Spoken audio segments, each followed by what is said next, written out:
I'm Leo Villareal. I'm an artist from New York, and I'm here in Providence at the Lindemann Performing Arts Center at Brown. We've been working on this collaboration for years. We learned about this amazing building and thought about what surface could we activate or how could we participate in what's happening here. You know, settling on the columns as a place to activate with light was one of the big decision points. Like, I love making site-specific work.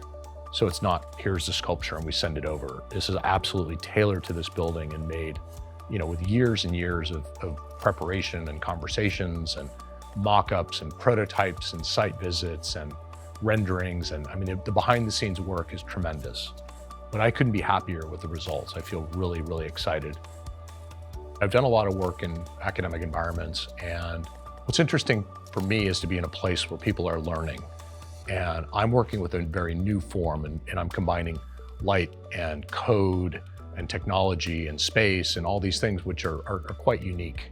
And I think it's a time that sort of cross-pollination of all these different disciplines is really resonating, and that's what a lot of universities are trying to create. So I think this work embodies that.